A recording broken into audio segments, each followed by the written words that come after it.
different. The adhikari is different, the prayojanam also is different, sambandha also is different, even vishaya also is different. In the karma kanda, vishaya is dharma. Adhikari is the one who wants to achieve, arthi, the one who is interested in the result of the karma. And what is the prayojanam? To attain swarga or this kind of abhyudaya. And what is the sambandha? That after learning or studying the karma, that one must perform the karma in order to achieve the result. This is how the anubandha chatushtaya of the karma kanda is. On the other hand, what we call the Upanishad, what is anubandha chatushtaya? The adhikari is the one who already has attained a maturity as a result of performance of the actions without the expectation of results. The very same actions which become the means for abhyudaya or material prosperity, when performed with a desire, the very same actions when performed without a desire, when performed in the spirit of worship, the very same actions become a means for purification of the mind.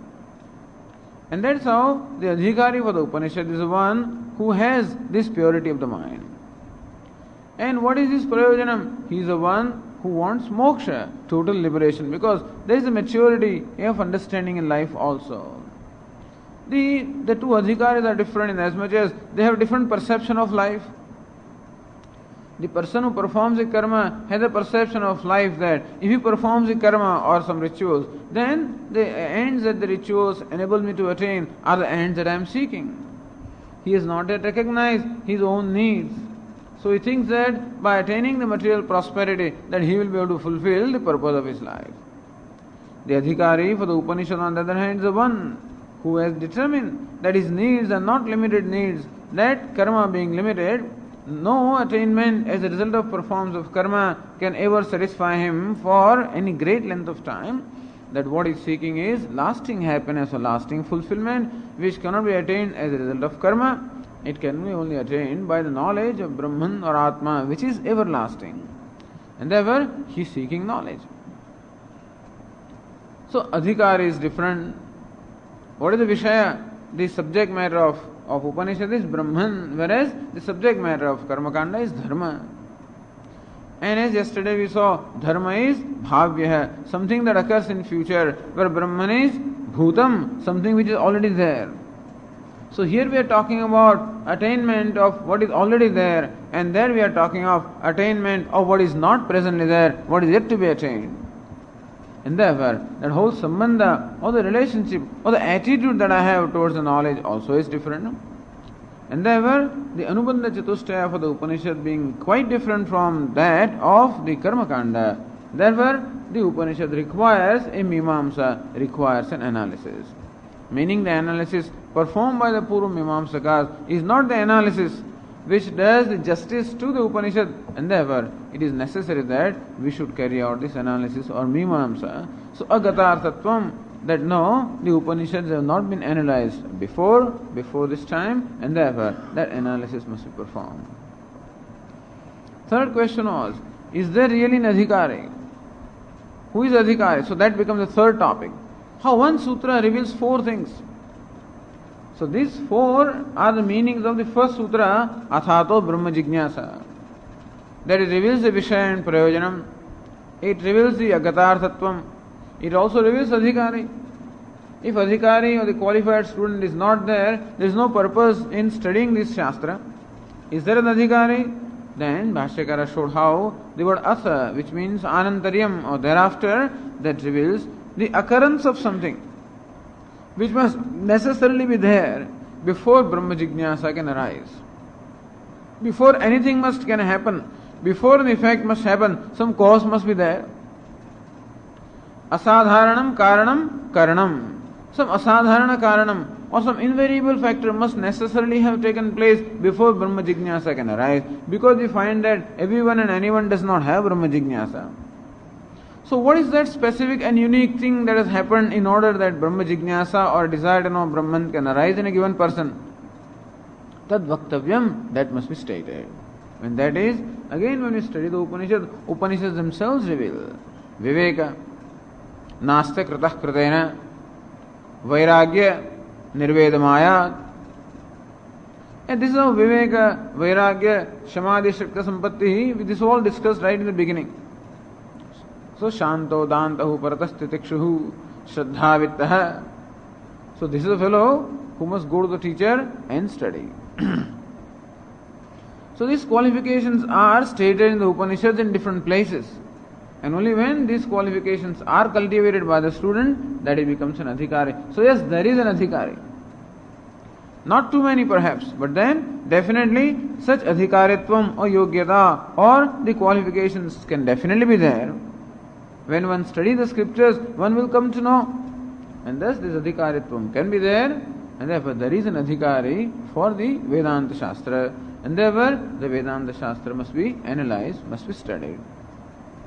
So adhikari bhava abhava, whether adhikari is there or not, that became the third contention. If Vishaya Prayojanam is not there, you should not study the scriptures. If a Gatarthatvam is Apurvata is not there, meaning if this Shastra does not have something new to contribute, then also it doesn't become Pramanam, and therefore also you should not study. And if there is no Adhikari, there is Jiva Brahma Aikya, alright, but there is no person who is qualified to study it, then also it just becomes of no practical use, and so Adhikaritvam also is there. Now, fourth question, which is now discussed on the page 85, which the fourth meaning that comes out of the sutra is Tat Punar Brahma Prasiddham Aprasiddham Vasyat. Brahma Prasiddhi Aprasiddhyoho Vishayadi Sambhavabhyam Shastrarambha Sandehe Puru Pakshamaha. If Brahman is Brahman known or unknown? Please tell us. Says Yadi Prasiddham Na Jignasitavyam. If Brahman is already Prasiddham, Prasiddham is already known, Siddham already being there, Prasiddham already well known. If Brahman is already well known, na Jignasitavyam, then Jignasa or inquiry into Brahman just does not lead us anywhere. I mean, it's meaningless, redundant, because you already know something. Nobody will proceed to inquire about something which is already known.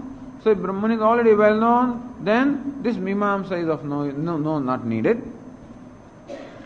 Atha aprasiddham naiva shakyam jignasitamiti. And if Brahman is totally unknown, then naiva shakyam jignasitum. If Brahman never becomes an object of your knowledge, it never becomes an object of your experience. It is ever beyond the senses, ever beyond the mind, ever beyond the intellect, something that never becomes a matter of your experience, then there can never be jignasa or a desire to know that, because you can have a curiosity about something which you have come to know. And if Brahman can never be an object of it is always it's transcendental reality, suppose. This question was also brought up in Mandukya Upanishad, that when the three states of awareness are discussed, the waking, dream and deep sleep, and if Brahman is not experienced in waking because it is Turiyam, fourth, transcendental, then we don't experience it during waking, we don't experience Brahman during dream, we don't experience Brahman during deep sleep, then Brahman has never become an object of our experience. In that case, it can never be known, number one, because what will you do in order to know that? And how do you know that it is there? What is your proof that it is there? And that how can there be a desire to know something which has never become an object of my experience? Understand that we will always proceed to know something, or curiosity will be there about something when something is known in a given manner, otherwise there cannot be curiosity. So, atha prasiddham naiva shakyam jignasitum. If Brahman is totally unknown, then there is no question that a jignasa or a desire to know can arise. So both ways, what they call catch-22. If Brahman is known, well fine, then there is no question of further analysis. Unknown, there is no question of its inquiry. This is Purvapaksha. Therefore don't proceed, So in every Purvapaksha there is a reason why this Purvapaksha is there,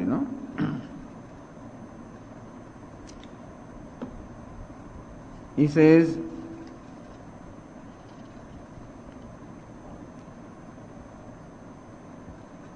Buddhau anarudhasya vicharatmaka shastrena vedantesya pratipadana ayogat. Since Brahman has never become arudham, buddhyarudham, meaning has never become ever an object of knowledge. Vicharatmaka Shastrena Vedantesya Pratipadana Ayogad, in which case Vedanta cannot really unfold it or make us know. Tat Pratipadyatva Rupa Sambandho Nasti. Vedanta cannot become a Shastra which makes us know Brahman. Iti Jnana Anutpattehe Phalamapi Nasti. And if there cannot be knowledge of Brahman, if Shastra cannot make us know Brahman, then the Prayojan of the moksha also cannot be attained. And therefore, Shastram na arambhaniyam. That's how the Purupaksha.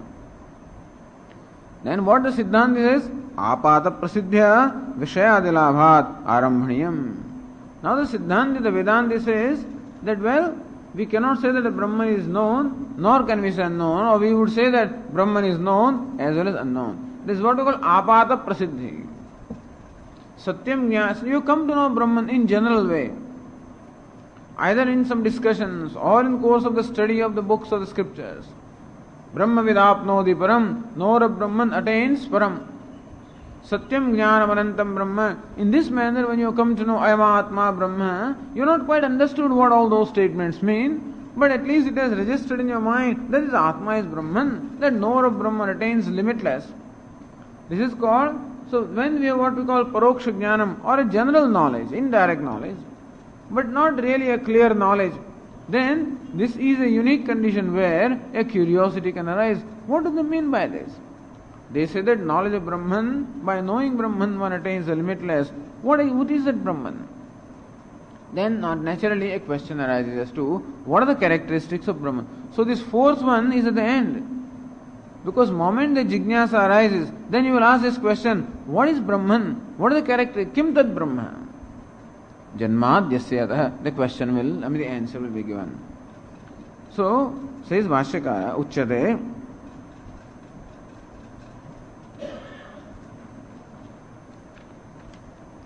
Asti Tavad Brahma, Nitya Shuddha Buddha Mukta Swabhavam, Sarvajnam, Sarvashakti Samanvitam. It says, no, Brahman is. This is generally known to people.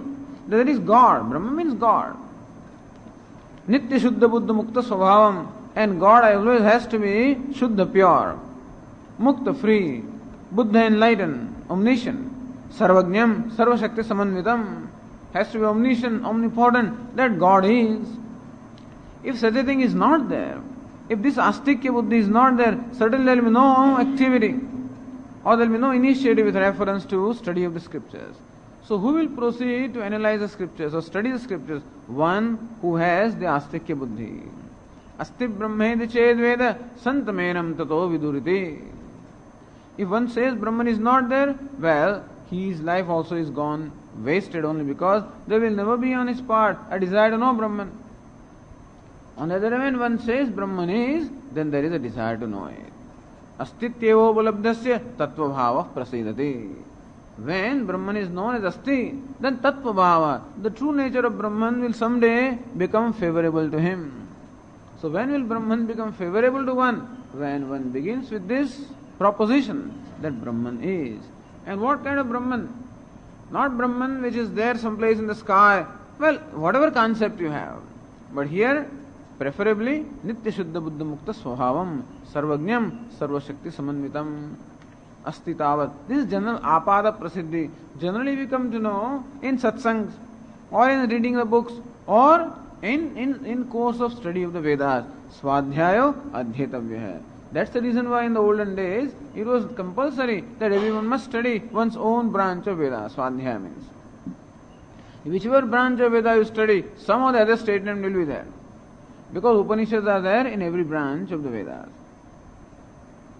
Then says, Brahma Shabdasya hi Vitpadyamanasya Nitya Shuddhattvadayo Arthaha Pratiyante Bruhatehe Dhatoho Arthanugamat.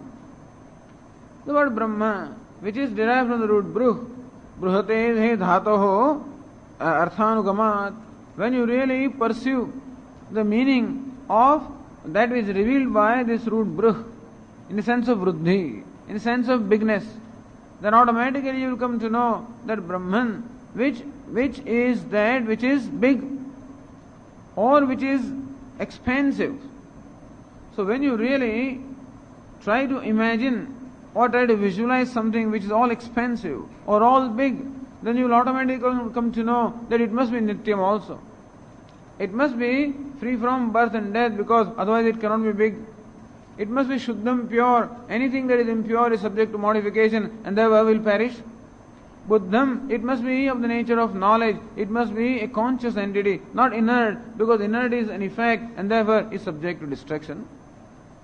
It must be Muktam, free or independent, because if it is dependent upon something else, if it is controlled by something else, then it doesn't have the freedom to exist.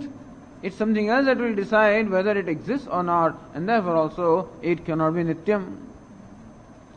And thus, automatically, when you pursue the meaning that is revealed by the root Bruch, of which this word Brahma is derived, then automatically this meaning Nitya Shuddha Buddha Mukta Swahavatvam will become clear. So Brahma Shabdahi Shabdasya hi Vyutpadyamanasya, because when you see the derivative meaning of the word Brahma, then also these meanings will become clear. And therefore, at least to those people who have learned the grammar and who can think, definitely it will become clear. If Brahman is, definitely Brahman should be Sarvagnyam, Sarvashakti Samanvitam and whatever. Then further Prasiddhi is there. Sarvasya Atmatvacha Brahmastitva Prasiddhi.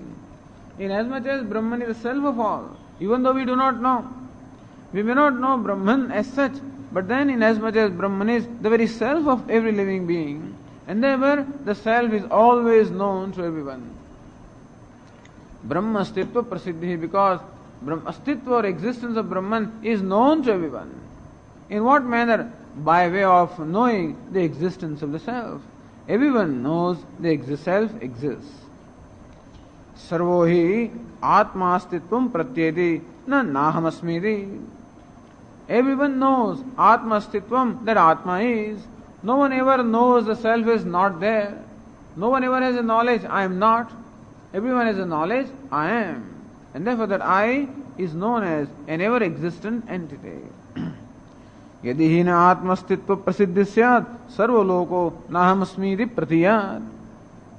If suppose Atma was not known, or if the self was known as non-existent, then everyone would know things as non-existent. Sarva loko nahamasmi. Everyone would say, I am not, I am not, I am not. But that can never become an object of our knowledge. I mean, this can never be visualized. Never can you say, I am not. Never can you arrive at the non-existence of I. You can never do that. Because the fellow who is trying to arrive at the non-existence himself is I. And therefore, how can you ever arrive at the non-existence of I? It's impossible. So those people who took up Shunyavada, a total oblivion of non-existence, is not possible, because even when you imagine that oblivion or non-existence, even the imaginer remains there. And therefore one can never arrive at the non-existence of the self. That's the reason why you can never determine the birth of I or the death of I. You cannot determine the I has birth or death. You can never determine the prior non-existence or posterior non-existence of the I. And thus everyone knows I or the self as existing. Atma cha Brahma, and that self alone happens to be Brahman. In that way Brahman is known. Yadi tarhi loke Brahma atmatvena prasiddham asti. He said, hey, if this is what you say, that Brahman is known as Atma, yadi tarhi loke Brahma atmatvena prasiddham asti. If Brahman is known as Atma, the self in the world, tatah jñātameva, in that case Brahman is already known as a self. Ajignyāsatvam punarapannam. And then again, why should you then proceed to know Brahman? If Brahman is the self, and you say that Brahman is known because the self is known, then where is the need to further inquire into the nature of Brahman? He says, no, na tad vishesham prati vipratipattehe. That yes, everyone accepts Brahman as existing, Atma is existing. But tad vishesham prati, as far as the nature of the self is concerned, vipratipattehe, there are various pratipattis. There are viruddha pratipattis, meaning various contradictory notions or conclusions exist. Pratipatti here is conclusion. So various contradictory conclusions obtain with reference to the self. And therefore, even though the self is known as existing, what exactly it is with regard to that, there are various opposing or contradictory conclusions. And what are they? देहमात्रम चैतन्य विशिष्टम आत्मा इति प्राकृताः जनाः लौकादिकाश्च प्रतिपन्नाः. So prakrutaha jana, people who have not had any exposure to the scriptures, then person who is illiterate is in the scriptural sense. What do they say? They have the body itself is Atma. This is what a common man thinks. A common man who has never had an opportunity to think further thinks what? That body itself is Atma. And Laukayatikaha, the philosophers are also there. There are some thinkers called the materialists. They have, after great deep thinking, arrived at the conclusion that this body is Atma. Indriyani eva chetanani Atma iti apare. Everyone knows that Atma or the self is a conscious being. That everyone accepts. Everyone accepts that the self is and that the self is conscious being. But which is that conscious being? Well, the body is the conscious being, and therefore people say that it is body that is Atma. Some others say that the sense organs are the conscious being because the body is governed by the sense organs. It is organs of action that govern the movement of the body, organs of perception that govern the state of the body, and therefore it is organs of action and perception that are Atma and not the body. So where is the Chetanata? Where is the consciousness? That is where the contention is. Does the consciousness, is it located in the body? That's what some people think. Some others think that it is located in the sense organs. Manahiti anye. Some others say that no, sense organs cannot be Atma. They are also governed by mind. There cannot be so many Atmas also. So manahiti anye. Others believe that it is the mind that is the conscious entity. And that is the majority of the world also believes that mind is a self. So when you study the book of psychology, etc., when they talk of the self, they only talk of the mind. Vijnanamatram kshanikam iti eke. Other people believe that where is consciousness? Well, consciousness is of the nature of kshanikam, or constantly changing. Shunyam iti apare. Others even believe that there is no consciousness as such. It is all shunyam or non-existent as we interpret anyway. Asti dehadi vyatirikta samsari karta bhokta iti apare. Naiyayikas, Mimamsakas believe that the karma kandis believe that Atma is dehadi vyatirikta. This body is not the Atma, the sense organs are not the Atma, because everyone knows that they are burnt to ashes when the person dies, and still they talk of experiencing the enjoyments in heavens, etc. Therefore the Mimamsakas and the Naiyayikas accept the existence of a self which is other than the body, etc. But who is he? Karta bhokta iti. The one who is a doer and who performs the rituals here is the one who experiences the joys or the pleasure in the heavens. And therefore the one who is karta alone can become the bhokta. It's natural and it is logical also. It cannot be that I do something and that someone else is struck with the result of that. The one who performs the action is the one who must necessarily experience the result. Therefore, Mimamsakas say that Atma is karta bhokta. He is a doer, enjoyer, even though different from the body. Ihaloka paraloka gami goes from this world to the other world. One who is the embodied soul, the soul, which changes embodiment. Bhokta eva kevalam na karta iti eke. The Sankhyas go a step further. They say no, kartrutvam of the doership is not in Atma, it is in Prakriti or the Pradhanam. The matter is what has a kartrutva. So, Prakriti kriyamanani gunahi karmani sarvasah. Many people believe that the Sankhya Shastra alone is in Vedanta, in Bhagavad Gita. Ahankar vimudhatma kartaham iti manyate. Bhokta it doesn't say. And therefore, कार्यकरण कर्तृत्वे हेतु प्रकृति रुच्यते पुरुषः सुख दुःखानां भोक्तृत्वे हेतु रुच्यते. So this Purusha or the Atma is the Bhokta and the Prakriti is the Kartri. This is what they believe. Asti tad vyatiriktah Ishvarah Sarvajnah Sarvashakti iti kechit. And the Sankhyas don't believe in Ishvara. They don't see the need. No, believe means they don't see the need to be bothered about it. We can't even say they don't believe. Jains or Buddhists or the Sankhyas don't bother about discussion on Ishvara because what's the use of that? Atma is the ultimate reality and therefore focus your attention on Atma. Whereas the yogis, they believe in Ishvara. Asti tad vyatiriktah Ishvara. They believe that there is an Ishvara other than this Jiva, other than Atma, Sarvajnah Sarvashakti. One who is not limited by the karma or the karma phala or the klesha, who is omniscient, omnipotent, such Ishvara is. This is what some others believe. Meaning, they are those and others who believe only in the duality between Jiva and Ishvara. So all the Dvaitins also fall in the category that Ishvara is different from Jiva. Atma sabhoktuhu iti apare Vedantina. So Vedantins say that Ishvara or Brahman is bhoktuhu Atma. That Sarvagnya Sarvashaktiman Ishvara is in fact the very self of the bhokta, of the doer, of the enjoyer. It doesn't matter to us right now who believes what. The idea is that there are so many vipratipatis, all these contradictory conclusions are there with reference to the nature of Atma.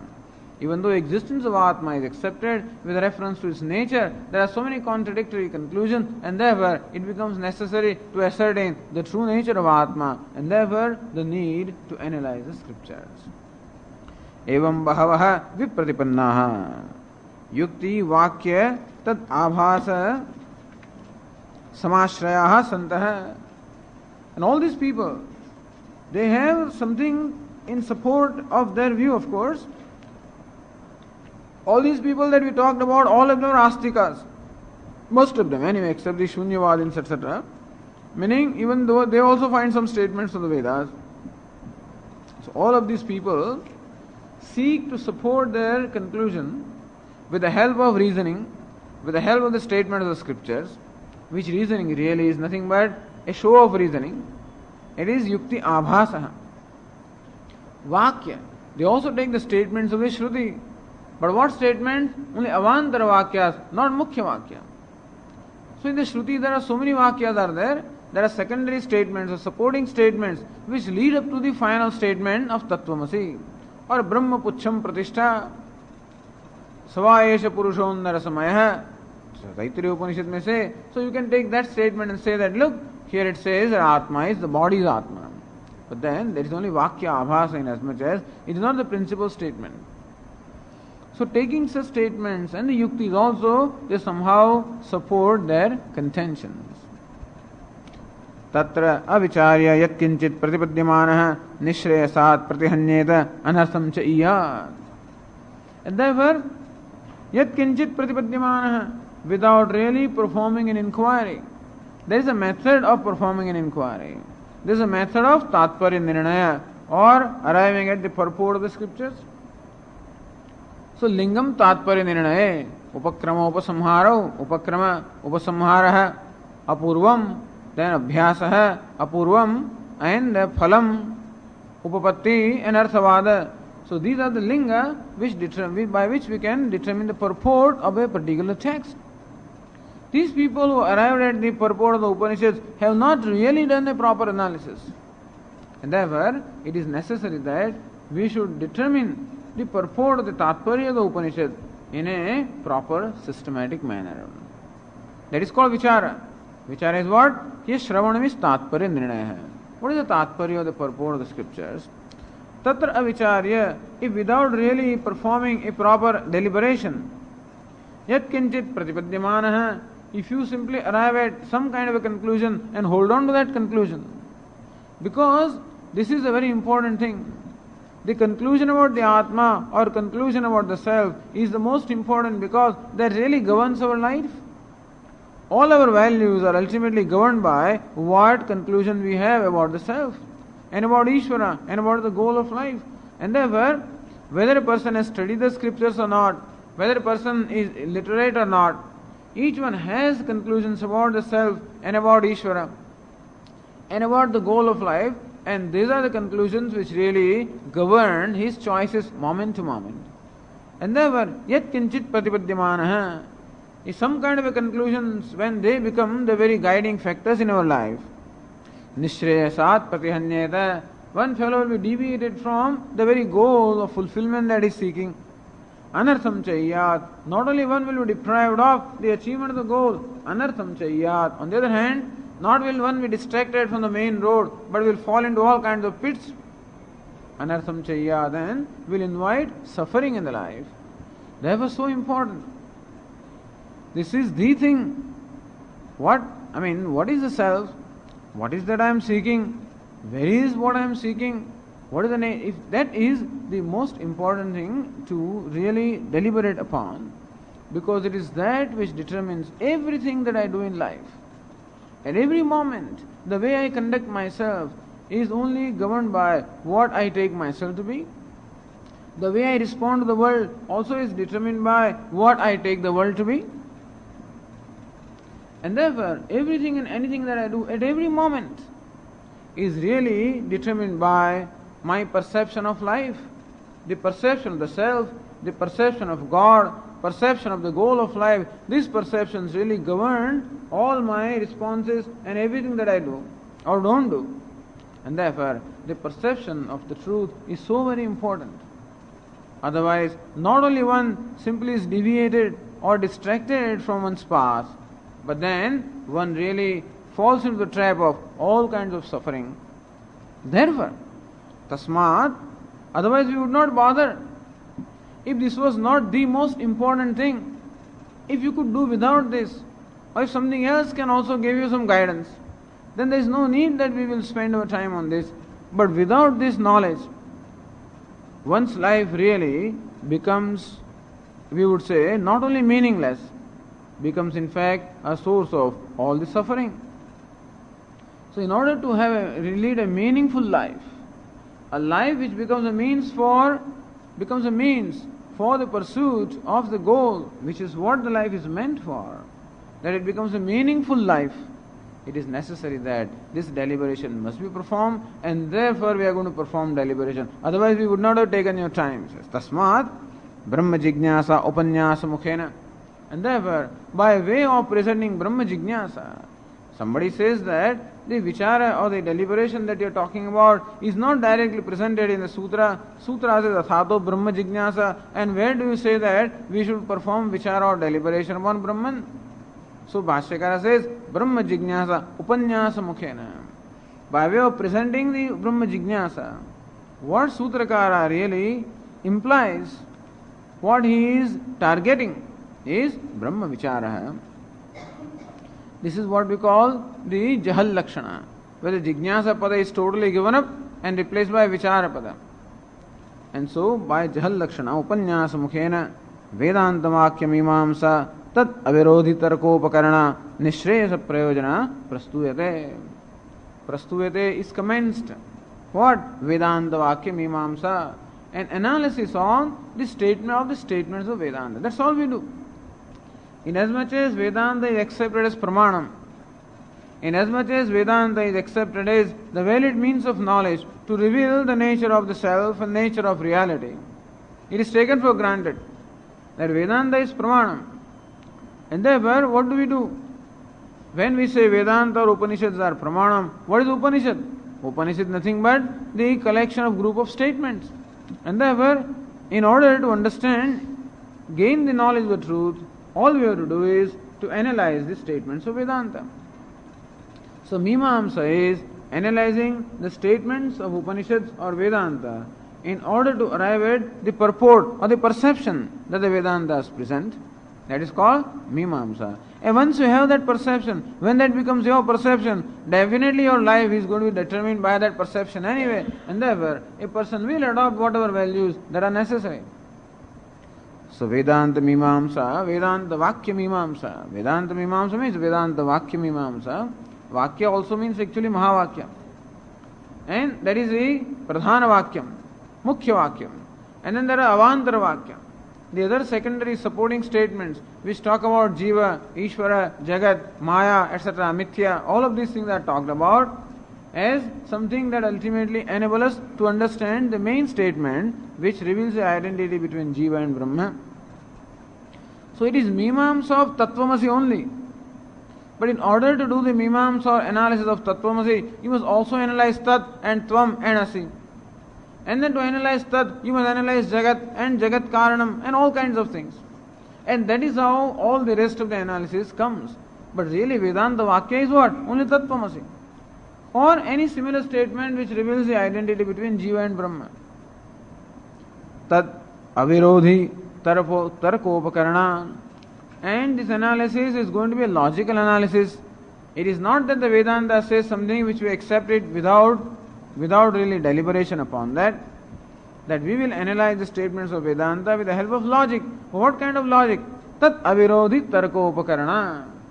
Logic which is in keeping with the vision of the Vedanta. Not logic for the sake of contradicting what Vedanta says. Nishreyasa prayojana. Because what's the ultimate purpose of this Mimamsa? Nishreyasa prayojana. Which has its prayojanam in Nishreyasa, in the ultimate good of the life. Prastuyate, that is being commenced. So the first sutra that becomes Upodghata, or the introduction of the Shastra. So somebody asks this question, is this sutra a part of the Shastra, or is Upodghata part of the text or not? The introduction, the preface that you write, is it part of the text or not? If it is not part of text, if this becomes Upodghata, meaning not part of the main Shastra, then we will not study that. Why should we study the Upanishad? Because we will only study Upanishad, that is Pramanam. And Brahma Sutra, which analyzes the Upanishad, also becomes Pramanam for us. But if this first sutra is not part of Brahma Sutra, merely an introduction to Brahma Sutra, then this study, the analysis of this sutra is not necessary. Says no, even though it is an introduction to the Shastra, it is nevertheless a part of the Shastra. Swadhyayo adhyatavya. One must study the Vedas of one's own branch, that even though it is a part of the Vedas, it still becomes the instruction pertaining to the study of the Vedas. And therefore, in fact, its beginning, the commencement of this sutra, is not in the sutra itself, is in Upanishad. Atmavare drashtavya shrotavyo mantavyo nididhyasitavya. That is really the commencement.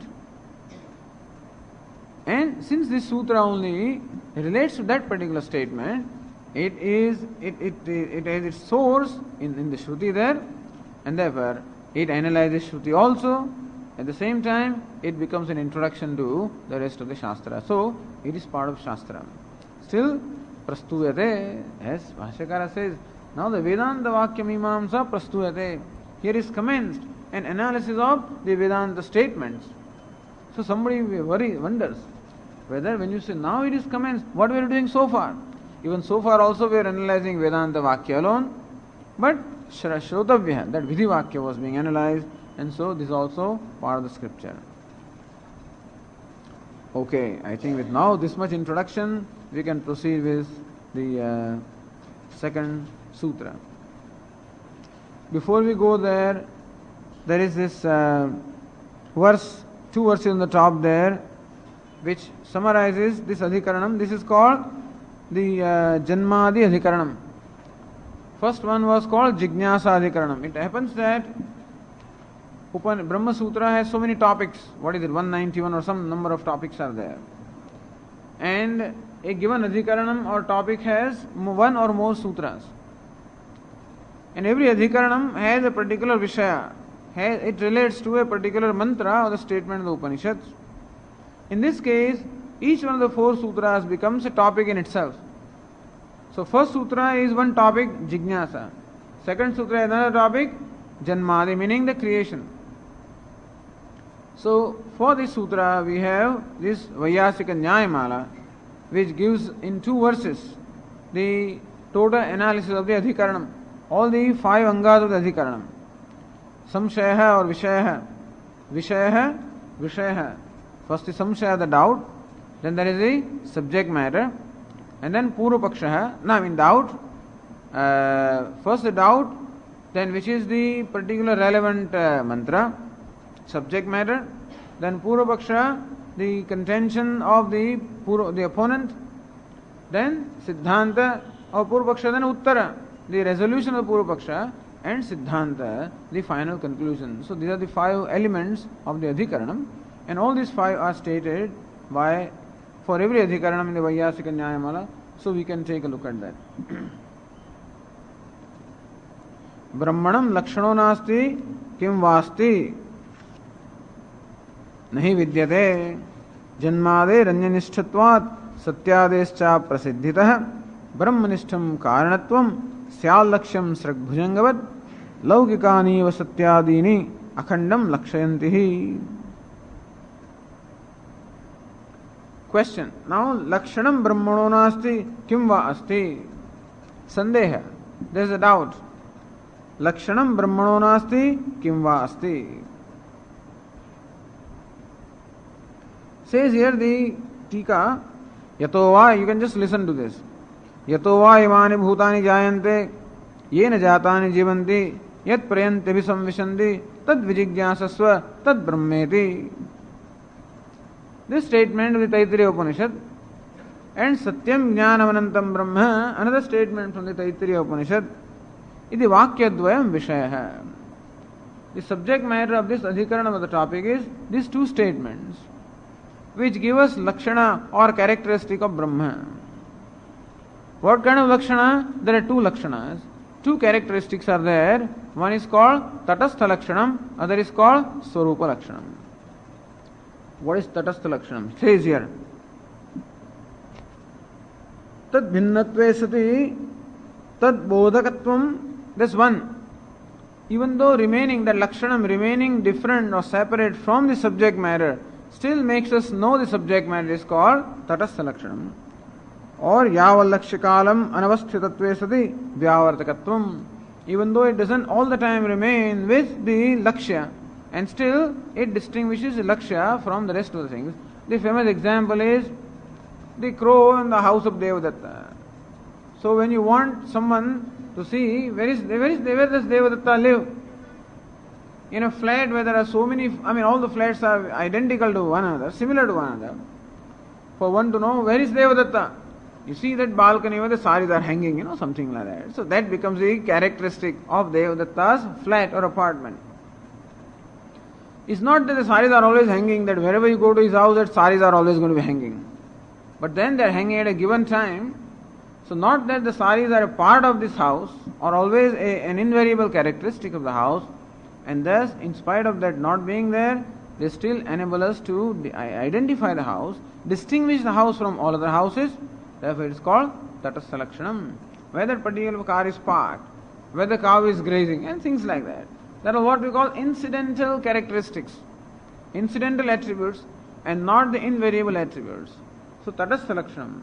So yato va imani bhutani jayante, yena jatani jivanti, yat prayanti abhisamvishanti. Says in Taittiriya Upanishad, that from whom or that from which all these beings are born, yena jatani jivanti, having born, then that by whom all of them are sustained. Yat prayanti, and dying, abhisamvishanti, when they die, meaning when they are destroyed, then those which enter into which. So that which is the source of all the beings, that which sustains all the beings, meaning the whole universe. Beings here can be bhutas, all the five elements, or it can be the living beings, the whole universe. So that from which the whole universe has been born, that by which it is sustained, and that unto which it goes back at the time of pralaya or dissolution. Tad vijijñāsasva. May you seek to know that. Why? Tad Brahma. That is Brahman. So here Brahman is pointed out with a reference to creation.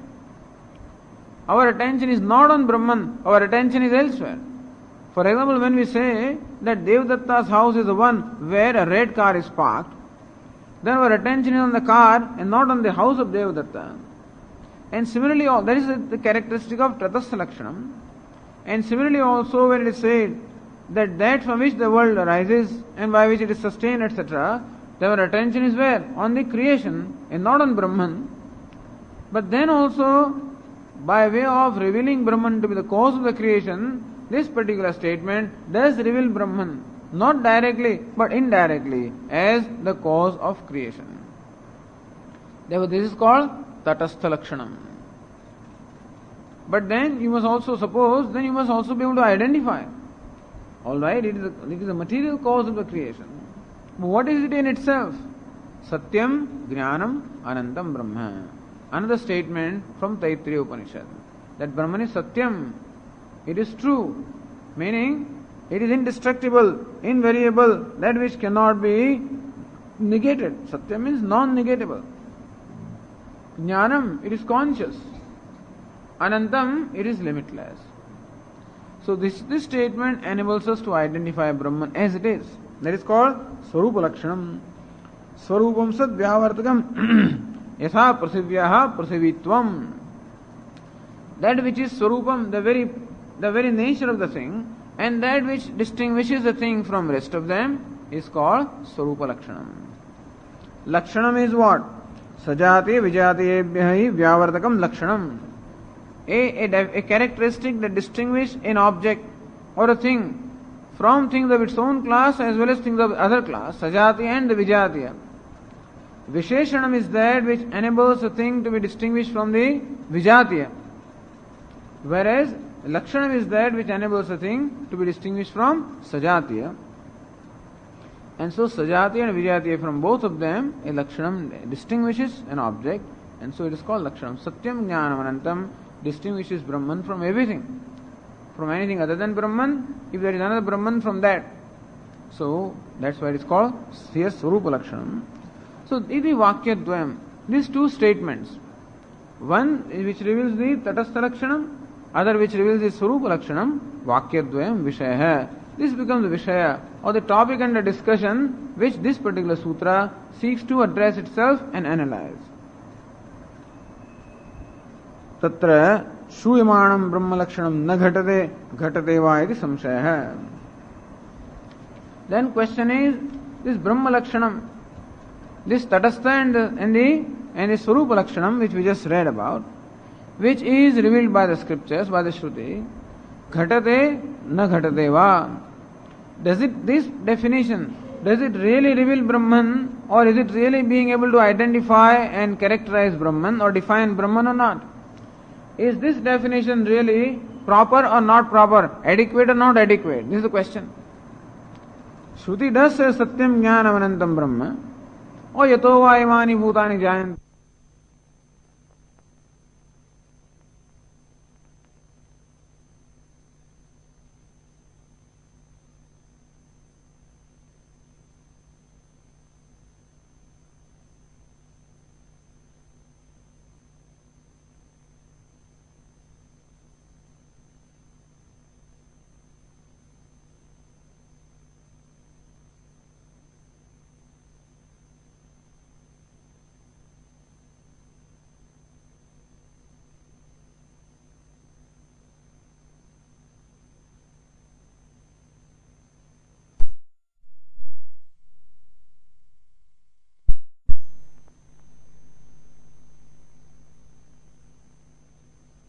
Or not, this is a samshaya.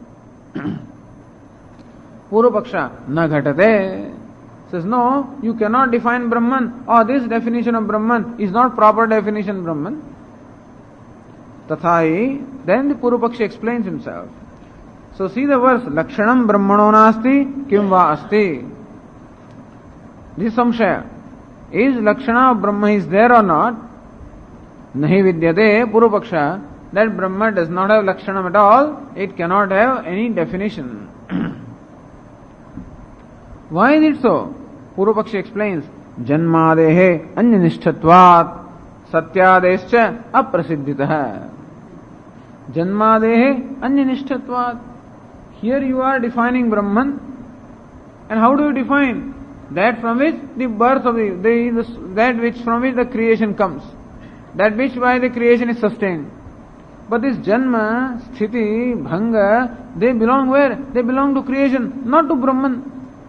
So how do you seek to actually define Brahman where this Janma, Sthiti and Bhanga do not belong to Brahman? Anyanishtatvat. Janmadehe Anyanishtatvat. In that definition of Brahman, which identifies Brahman as the source of Janma, Sthiti, etc. However, Janma, Sthiti, etc., where are they located? In Jagat or in creation and not in Brahman. And therefore, how is it possible that a definition where the Janma etc. are located in one place, how can they define Brahman which is altogether different? So Janmadehe Anyanishtatvat says Kim Janmadikam Tat Lakshanam Uta Satyadikam. Alright. Are you trying to say that the Janma etc. becomes the Lakshanam or Brahma, or Satyam Jnanam Anantam that becomes Lakshana of Brahma? None of them can become the Lakshana of Brahma. Why? Na adhyah, that Janmadikam cannot become the Lakshanam. Tasya Jagannishtatvena Brahma Sambandha Abhavat. Where is Janma? In the Jagat. Where is Sthiti? In the Jagat. Where is Laya? Also in the Jagat. And Jagat has no connection at all with Brahman. And therefore, Janma, Sthiti and the Laya have no relationship whatever is Brahman. Brahman is not subject to Janma, Sthiti or Laya. So, Brahma Sambandha Abhavat, Janma, Sthiti and Laya, which appear in the definition of Brahman, they have no relationship with Brahman at all because they are located in Jagat. And therefore, how can Janma, Sthiti and Laya of the Jagat, which are unrelated to Brahman, how can they define Brahman? It cannot be. So this cannot be definition of Brahman. So alright, Satyam, Jnanam, Anantam, Brahma, that becomes the definition of Brahman. How about that? Dvitiyepi, Loka Prasiddhasya, Satya Jnanadehe Svikare, Bhinna Satvat, Akhandam Brahma, na Siddhe. You are saying Brahman is Satyam, Jnanam, Anantam, but Satyam is one thing, Jnanam is something else, Anantam is something else. Because in Loka, in the common parlance, all these words are known to us. Satyam, the word also is known to us. Jnanam word also is known to us. Anantam, that word also is known to us. And you know Satyam is that which is truth. Jnanam is that which is knowledge. Anantam is limitless. Now what? These are all totally different words. Or Vijnanam, Anandam, Brahma. Suppose other words also used. Each word has a different meaning. See, Satya has one meaning, Jnanam has another meaning, Anantam has yet a third meaning. So all these conglomeration of words, each one of which means different from the other, how can they define Brahman? Because if Brahman is Satyam, it cannot be Jnanam. If it is Jnanam, it cannot be... One thing cannot be so many. One thing can only be one. Brahman can be either Satyam, or Jnanam, or Anantam, or Nityam, Shuddham, Buddham, Muktam, etc. But it cannot be all of these simultaneously. Brahman can be one alone, cannot be so many different things, because if Satyam means Jnanam, then it's okay. If Satya and Jnana are Paryaya Shabda, then we would say okay. If they are synonyms. And if Jnanam means Anantam, then also is fine. But we know very well from our common knowledge of Sanskrit language that Satyam, meaning truth, is not Jnanam, knowledge, and Jnanam, knowledge, is not Anantam, limitless. Since each one of these words means different, therefore, how can one Brahman be all of this? So it says, Bhinnar Sattvat, Akhandam Brahmana Siddhet. Either Brahma can be Satyam, or it can be Jnanam, or Anantam. Otherwise, there will be so many Brahma. Akhandam Brahma, one Brahman, which Akhandam, which is without any parts, or without any divisions. The undivided, non-divisible Brahman cannot be arrived at when you use so many words about Brahman, because each word has a different meaning. So the question is, Satyam Jnanam Anantam, Satyam, by word Satyam, do you mean the Satyam that we understand or something else? Jnanam, Anantam, all these words are known. And if the same words seek to define Brahman, then we know that each word means different from the other word. And therefore, you cannot arrive at one Brahman. If on the other hand you say, no, Satyam is different than what you understand. Our Satyam is something different. Our Jnanam is different. Our Anantam is different. Meaning that we employ these words in a meaning different from what is commonly known in common parlance. Aprasiddhyasya tu satyadehe lakshanatvam ayuktam. If you use unknown words and define something, then anyway the definition is not there. Either way, if satyadi words are those which are known to us, then we know that they mean differently, and otherwise why should we have so many words? Suppose Satyam means Jnanam, then why should be a different word? And Jnana means Anantam, why should there be so many words? The fact that words are different, every word must necessarily have a meaning, independent meaning. Microphone is a word which must have a locus in a particular object, and book is another word which must have a locus in another object. So every pada must have a padartha, every word must have its independent locus. Otherwise you won't use different words. You may call them synonyms, but then, you can't have the whole language meaning the same thing. In as much as Satyam, Jnanam, Anantam, all of them are derived from different roots and all of them are independent meanings, they must have independent locuses, and therefore they cannot arrive at one Brahman, they can arrive at many Brahman. Akhandam Brahma na siddhet. On the other hand, if you say, no, Vedas use word in their own way and not in the commonly known way, then how do we understand what Vedas have to say? In which case, these words will not convey anything to us. The Vedas may know what they mean, but we will not know because these words are strange to us. Either way, these will not serve to define Brahman. Tasmat tatastha lakshanam swarupa lakshanam cha na vidyate. And therefore, the tatastha lakshanam or swarupa lakshanam of Brahman is not there. Dismiss.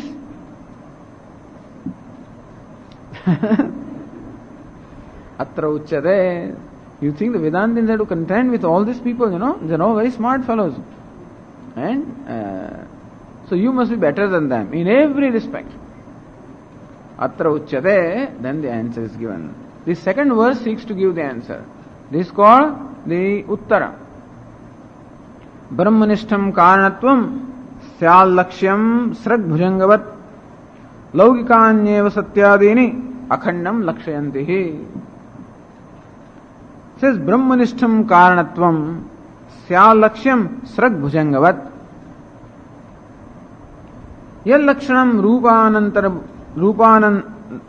anantar bhutam sat padarthantara vyavastha hetuhu tat tatastha lakshanam. Already we discussed what is called tatastha lakshanam. Rupa anantara bhutam. So that which does not have pravesha or that which is not a part of a thing and still which enables us to distinguish a thing is called tatastha lakshanam. Janmadehe anyanishta, that alone is tatastha lakshanam, which is not part of swarupa, and therefore it is called tatastha lakshanam. Janmadehe anyanishtatvebi, even though janma, sthiti, bhanga, each of them has their location in jagat. Nishtha means they are located in jagat. Tat karanatvam brahmani kalpanaya sambandham tatastha lakshanam bhavishyati. However, they enable us to present Brahman as a cause.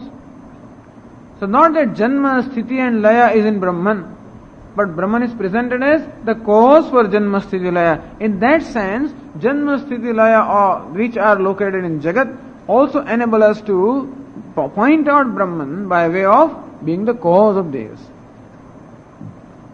Kalpanaya, Brahmani Kalpanaya Sambadham. We don't say that Brahman is really the cause of Jagat, Sthiti, Janma, Sthiti, Laya. Kalpanaya Sambadham. In some way, Brahman becomes the cause of the creation, sustenance, destruction. How? Yo bhujanga sasrak itivat. So everybody gives their own, words and all illustrations. Srag bhujangavat, that's what the verse says. Therefore, Brahmanishtam karanatvam syat. So, tatastha lakshanam present Brahman not directly but as a cause of creation. How? Srag bhujangavat. Yo bhujanga hai sasrak. That which is snake is in fact a garland. Srak means mala. So srak means garland. Sometimes garland also can be taken, not every time rope. Sometimes we change it. Sometimes a garland, because ropes may not be lying in our house, but garlands will be lying around where the Swamis are. And so they can be taken as snakes. Ropes, where are they? Garlands are more common. And so, yasrak saha bhujanga, or yo bhujanga rather, sasrak. That which is snake, because that's what is visible, is in fact a garland. Now there is no relationship between the snake and garland. And still, the garland is presented here as the cause of the snake. Not as snake, but as the cause of the snake. In that sense, this statement also seeks to define garland. Not directly, but as a cause of the snake. Yet jagat karanam tad brahmaidi kalpitenapi vastuna upalakshaitum shakyatva. And similarly also, yet jagat karanam tad brahma. That which is cause of the creation is Brahman. Iti kalpitenapi vastuna. Not that Brahman is the cause in the primary sense. Again, vivarta karanam, only in a secondary sense. But if the karanatva, the causality has to be traced, ultimately where will you trace it? It will be traced only to Brahman. Therefore, that which is the cause of the creation is Brahman. Iti upalakshaitum shakyatvat. In this manner, it is possible to target or imply Brahman. And then, just because Satyam, Jnanam, Anantam words have different meanings, that does not mean that they cannot be located in one entity. So gives illustration. How words which mean different things can nevertheless be located in one entity. Says the verse, Laukikanyeva satyadini akhandam lakshayantihi. Satyam, Jnanam, Anantam, all of these words are employed in the sense known to the people. And even then, akhandam lakshayantihi, they still define Brahman, which is one, non-divided, undivided Brahman. How? Bhinnartham api pitru, suta, bhratru, jamatradi shabdanam. The words like pitru, father, son, son-in-law, what else? Brother. So father, son, brother, son-in-law, each word means different. And even then, eka devadatta parivasayitve yathana virodha. Even then all these words can be located in one devadatta. Now this fellow is son also, is father also, son-in-law also, brother also, and all kinds of stuff. So even though all the words mean different from one another, even then how all of them ultimately resolve themselves into one Vyakti, one Devadatta. And therefore, that Devadatta can be simultaneously father also and son also and brother also and all kinds of things. So also Brahman can be simultaneously Satyam and Jnanam and Anantam also. There is no Virodha. Just because words mean different from one another doesn't mean that they cannot be related to one locus. They can be. That's one illustration you have given, so the Purva Paksha is dismissed. And that's all. And it is not dismissing him. It is, as we always say, it is making him see. Because our thinking sometimes is so channelized that we cannot think in a different way. We have certain very set patterns of thinking, and that is the way we think. And when somebody shows it differently, then that pattern is broken. Now we expand, our thinking is expanded, that's all. Tatha loka siddha bhinna sattvachi satyadi shabdanam akhanda brahma pariyavasayitve sarupa lakshana siddhi. And similarly also satyam jnanam anantam etc., which words are known to people in their own way, still all of them resolve into one Brahman. Iti ubhayamapi upapannam. And therefore both the tatastha lakshanam as well as sarupa lakshanam, both of them are quite tenable. So understand one thing, that this sutra, according to the Tikakara, seeks to present Brahman as both material as well as the efficient cause. Because Jagat Karanam, when we say, from where there is the creation, sustenance and dissolution of the universe, that is what we call the material cause, Upadana Karanam, and Satyam Jnanam Anantam Brahma, which becomes what? Nimittam. And therefore, Tatastha Lakshanam presents Brahman as Upadana Karanam, and Swarupa Lakshanam presents Brahman as Nimitta Karanam. In that sense, it is said here that this sutra presents Brahman both as Nimitta and Upadana Karanam. Although it is not very clear. Clearly it seems to only show the Upadana Karanatvam, but we can see that meaning of Nimitta Karanatvam also. That will be discussed here.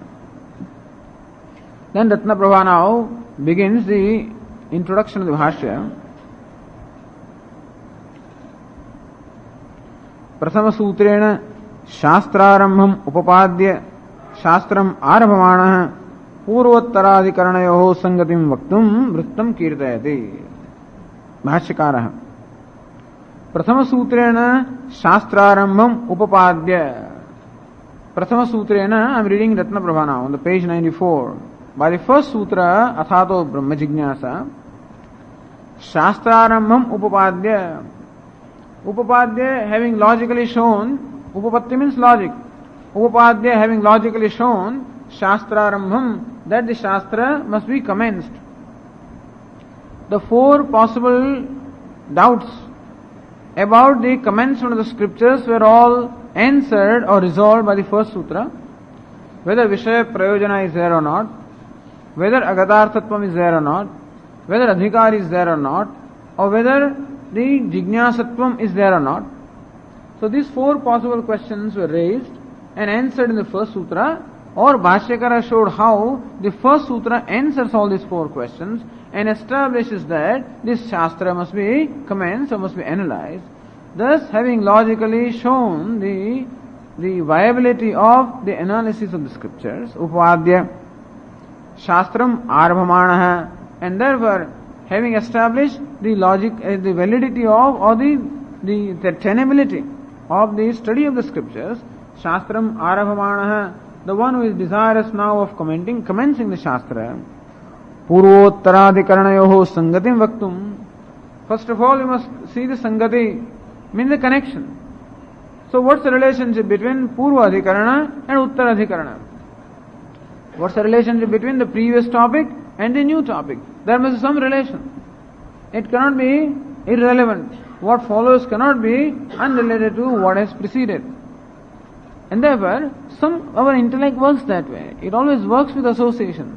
And therefore, generally, unless something is wrong with a person, usually, when we talk, otherwise we say asambadham bhakti, he talks something that is irrelevant.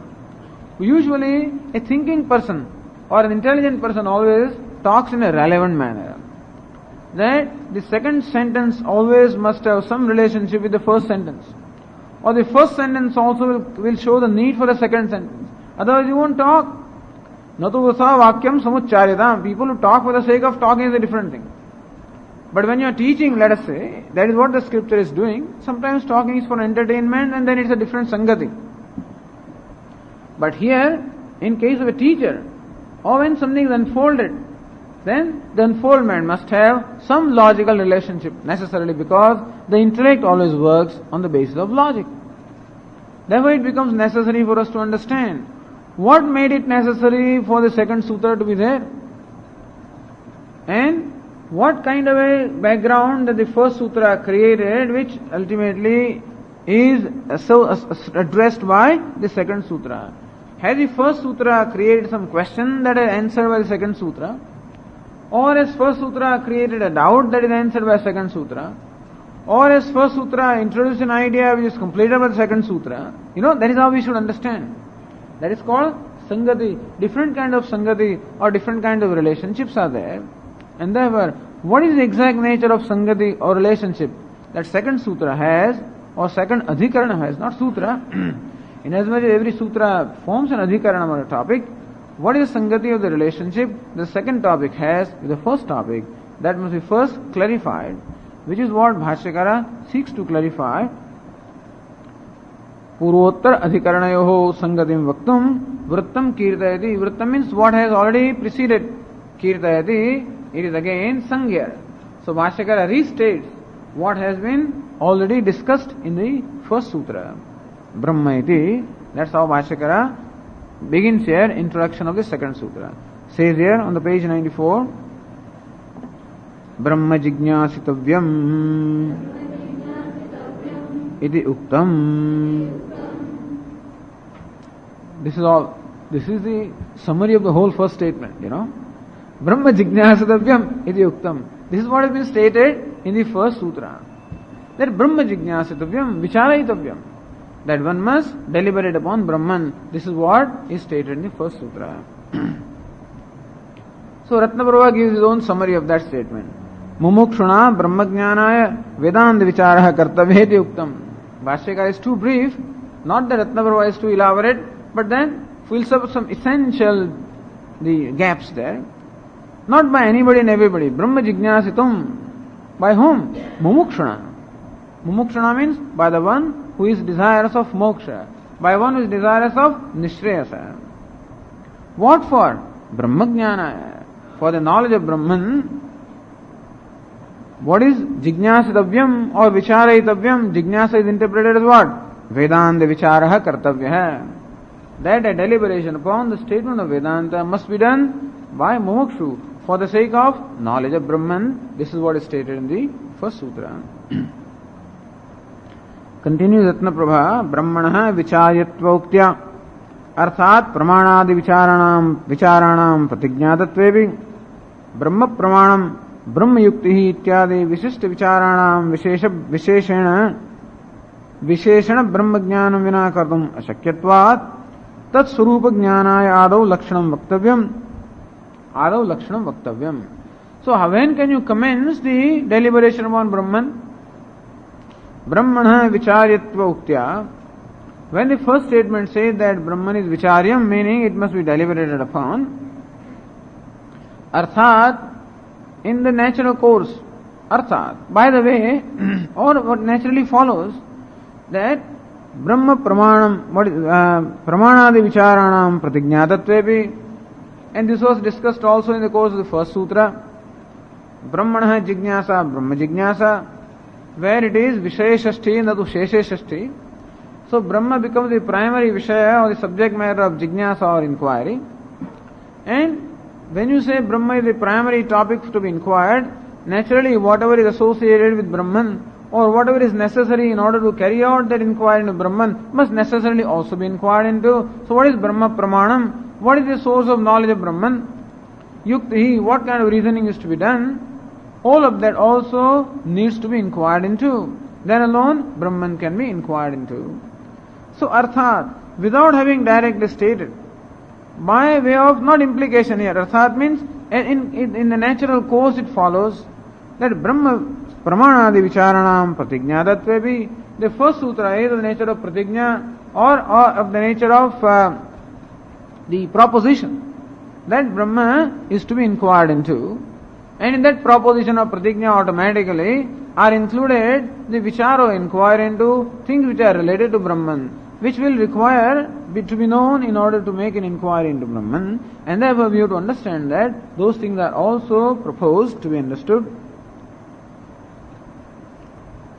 Brahma Pramanam, Brahma Yukti ityadi Vishishta Vicharanam Visheshana Brahma Jnanam Vina Kartum Ashakyatvat. Brahma Pramanam, what is the Pramanam or the means of knowledge for Brahman? Brahma Yukti, what's the Yukti or the reasoning? Yatha va ekena mritpindena sarvam mrunme vijnadam sad vacharam mrun vikaro namadhyam. And all these kind of yuktis which are there, which enable us to understand the mithyatvam of the Jagat, satyatvam or advitiyatvam of Brahma. Understand the purpose of mithyatvam is not to dismiss the world, but to establish advitiyatvam of Brahman. And so these yuktis are required. All of these involve where Brahma is Vishishta, Visheshana. Brahma Pramanam, so Brahma becomes Visheshana of Pramanam. Brahma Yukti, Brahma becomes a Visheshana of Yukti. And therefore, you Vishishta Vicha, so Ityadi Vishishta Vicharanam Visheshana Jnanam Vina Kartum Ashakyatvat. You cannot inquire into Brahma Pramanam unless you know Brahman. And therefore, the Visheshana must be known before the Vishishta can be inquired into. Vishishta means that which is qualified. For example, you might say the tall Swami, or Swami is tallness, or Swami is knowledge, or Swami is something or the other. So before you can inquire into his knowledge, or his background, or his whatever, you have to first know him, because he is a Visheshana, and then other things are Vishishta. Where was he born? Which is the village?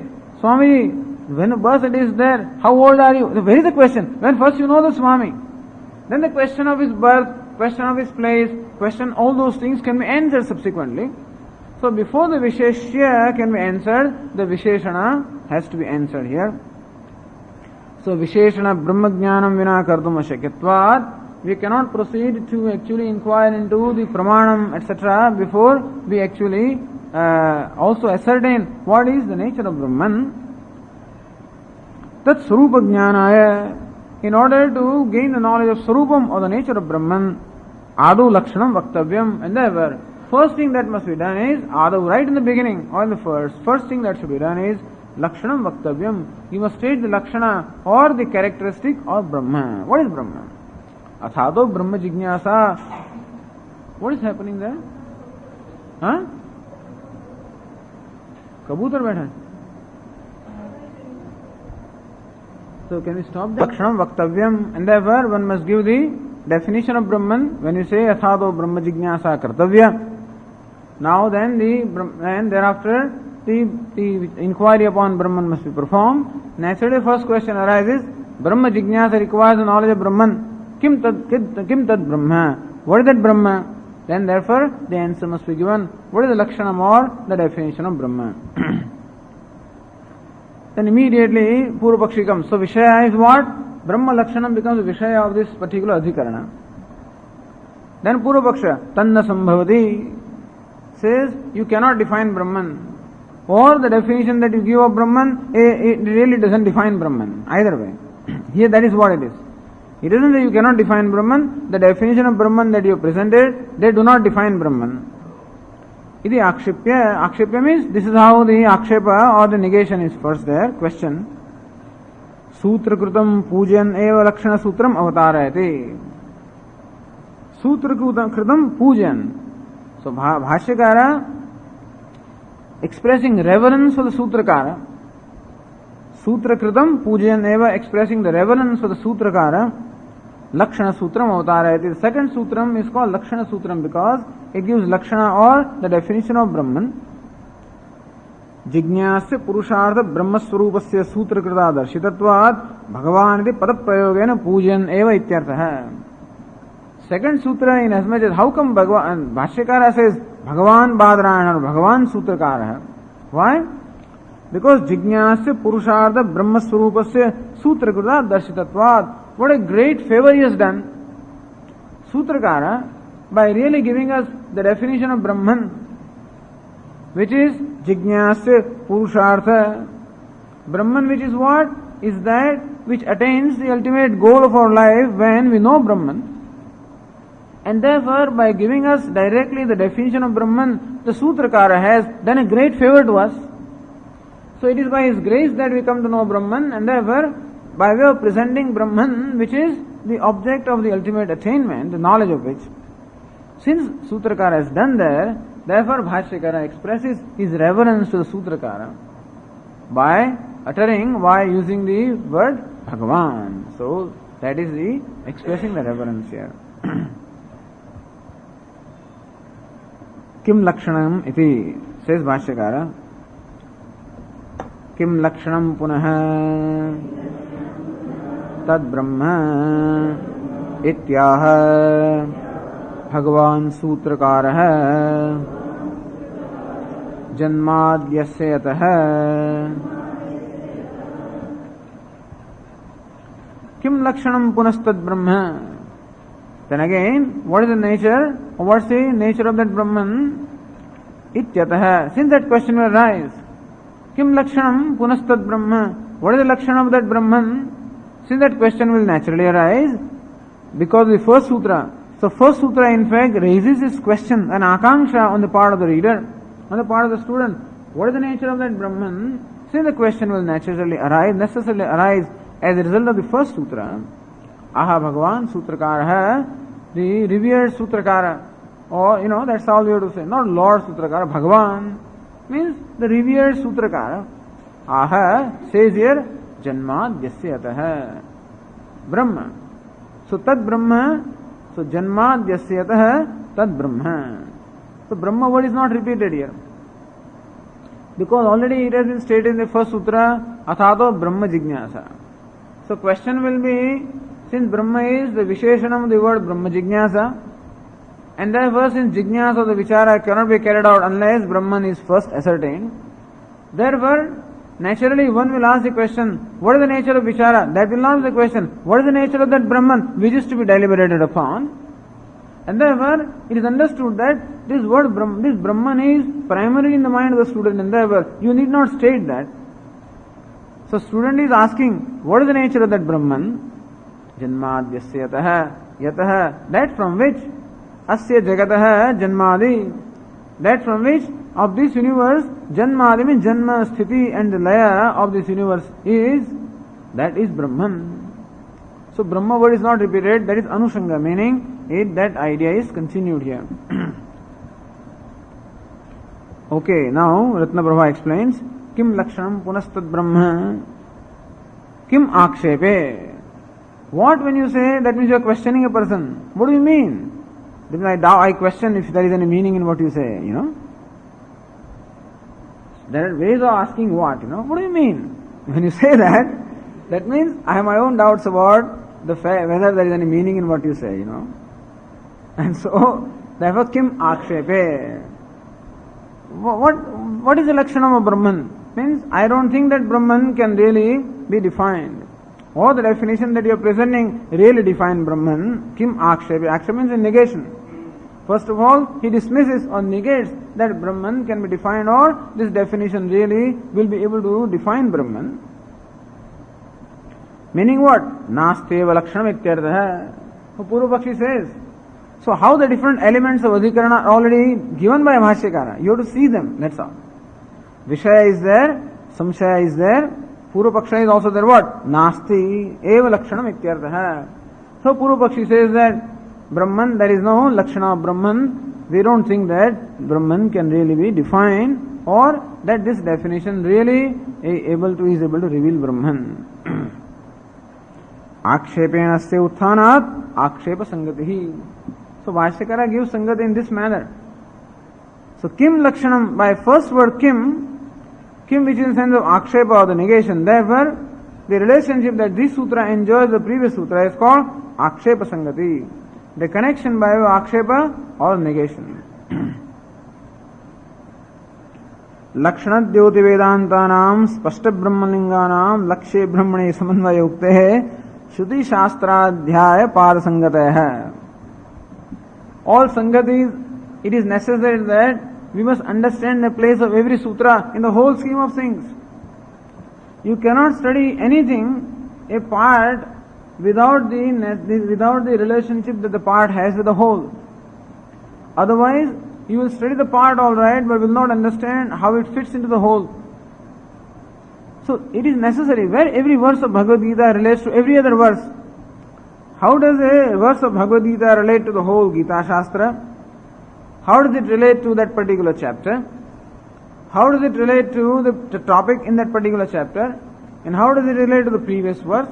And how does it relate to the following verse? All of this must be understood before we can proceed to analyze a verse. Otherwise you can bring out a meaning of the verse which may not relate to the scripture, or which may not relate to the chapter, or which may not relate to the topic, or may not relate to the other verses. In which case, although it may be a very scholarly exposition of the verse, alright, but then still it just does not fit into that. And as far as the listener is concerned, it will not make sense.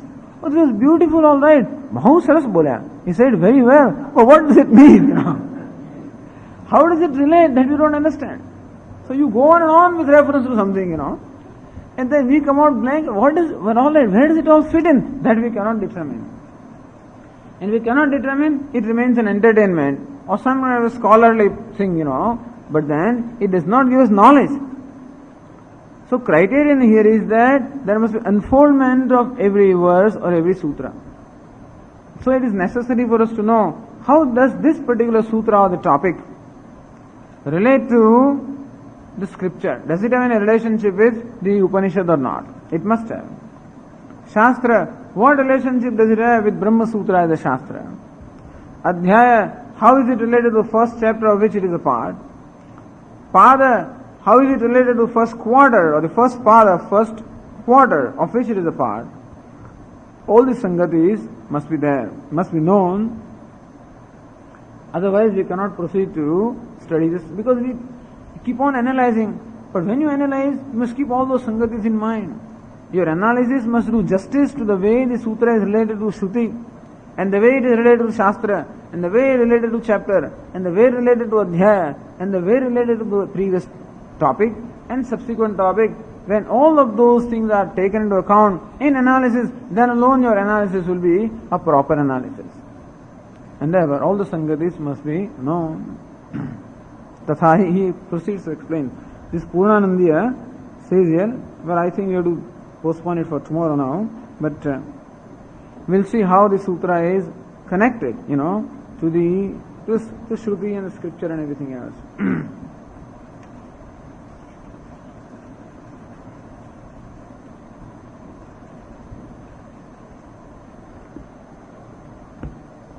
Om Purnamada Purnamidam Purnat Purnamudachyate Purnasya Purnamadaya Purnameva Vashishyate. Om Shanti Shanti Shanti. Shankaram Shankaracharyam Keshavam Badarayanam Sutra Bhashya Krutau Vande Bhagavantau Punah Punah. Ishvaro Gururatmedi Murti Bheda Vibhagine Vyomavatyapta Dehaya Dakshina Murtaye Namaha. Om Shanti Shanti Shanti. Om Atha Om अथ ओम अथ जिज्ञासा जन्माद्यस्य यतः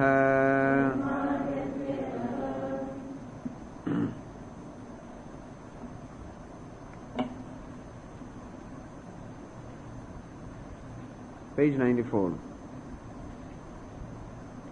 Brahma jignāsatavyamithyuktam kin lakshanam punastad brahma ityata aha bhagavan sūtrakārah janmādyasya yatah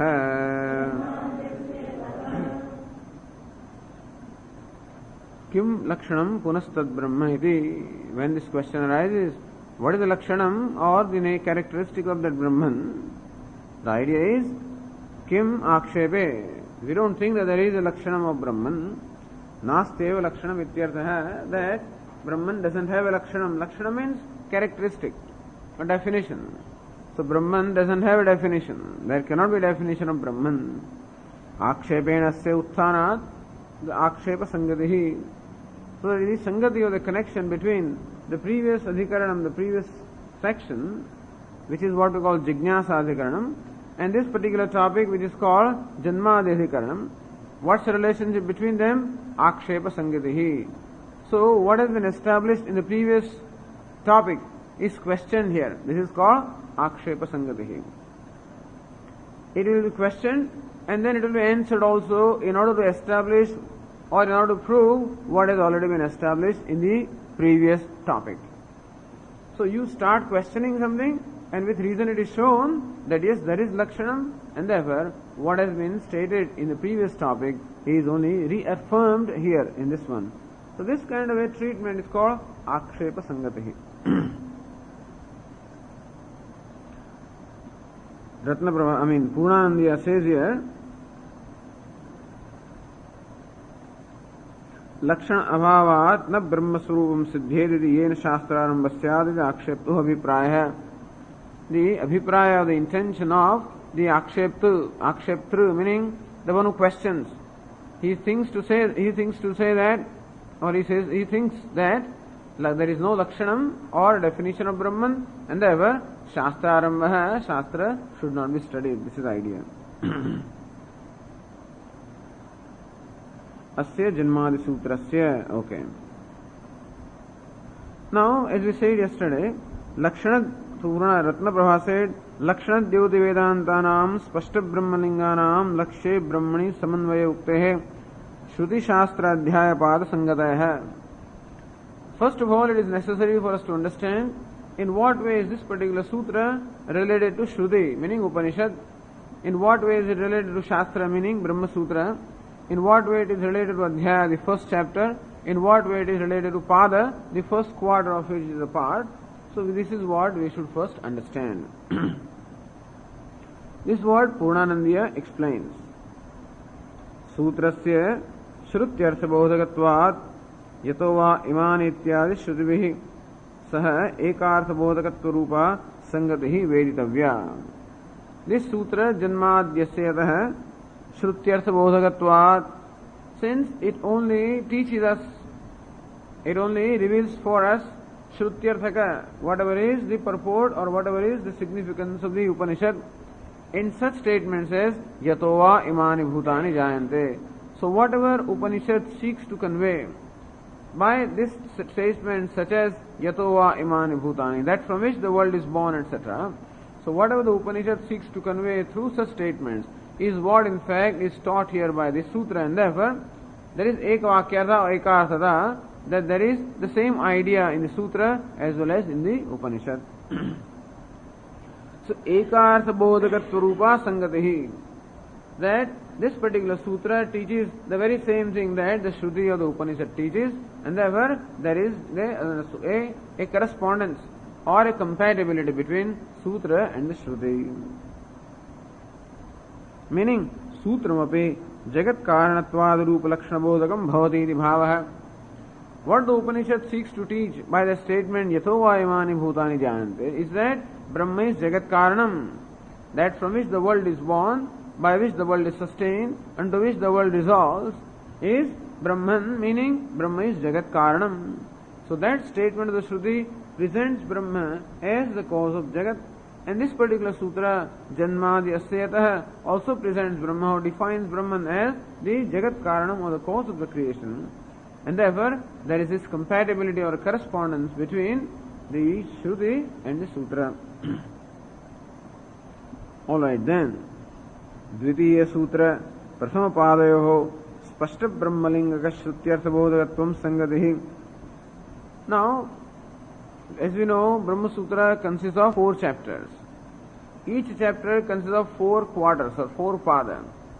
Each pada has a particular role to play, of which the very first pada or the very first quarter or the first chapter deals with what we call Spashta Brahmalingaka Vakya. So those statements of the Upanishads which very clearly reveal Brahman without any doubt or question. Like Satyam Jnanam Anantam Brahma very clearly states what Brahma is. Yato Vayamani Bhutani Jayante very clearly state what Brahma is. And therefore, the first quarter of this first chapter deals with those statements of the Shruti which are very clear with reference to revealing Brahma. And this particular sutra also deals with Brahman in the same manner. So Dvitiya Sutra, Prasama Padayoho, between these two, the second sutra and the first quarter, Spashta Brahmalingaka Shrutyartha Bodhakatvam Sangatihi, that both of them teach the Spashta Brahmalingaka, those vakyas which are very clear in revealing Brahman.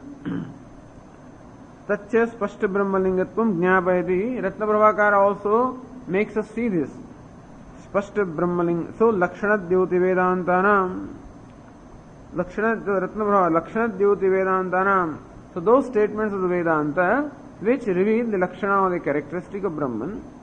Spashta Brahmalinganam, there are many other statements also which reveal the nature of Brahman, but that is not very clear. It is something which needs to be deliberated upon for us to understand. However, this is a class of statements which very clearly reveals the nature of Brahman, and therefore Spashta Brahmalingakanam says Puranandya Yatha Prasama Padaha Yato Va Ityadinam Spashta Brahmalingaka Shrutinam Artham Bodhayati Tatha Lakshana Sutramapi Tasam Eva Artham Bodhayati. Just as the first quarter makes us see the meaning of such clear statements as Yato Va Imani, similarly also this Lakshana Sutram. The second sutra is called Lakshana Sutra in as much as it gives us the definition of Brahman. So that also teaches us or makes us see clearly the meaning of those clear statements. And therefore, there is a correspondence between the second sutra and the first pada. Sutrasya Shastrartha Pratipadakatvat Shastra Sangatihi. Also, Shastra is Brahma Sutra. So, Brahma Sutra reveals the Jiva Brahma Aikya, or Brahma Sutra has its subject matter in Brahma. What is the subject matter of the second sutra? Also Brahma. So whatever the whole scripture, namely Brahma Sutra, seeks to convey is also what is sought to be conveyed by the second sutra. And therefore also there is a correspondence between the second sutra and Shastra, meaning Brahma Sutra. Tam Shastrartham Jnapayati, Ratnaprabhakara shows what is Shastrartha meaning. What is the meaning or purport of the Shastra? Lakshe Brahmaniti. Ratnaprabha said, Lakshe Brahmani. So Brahma is Lakshyam. It is true that the words cannot directly reveal Brahman, but Brahman is revealed by implication by the different words. Even Satyam, Jnanam, Anantam, these words do not directly reveal Brahman, but reveal through implication. Even though we call them Swarupa Lakshanam, but that is to distinguish it from the Tatastha Lakshanam. But still, no word can directly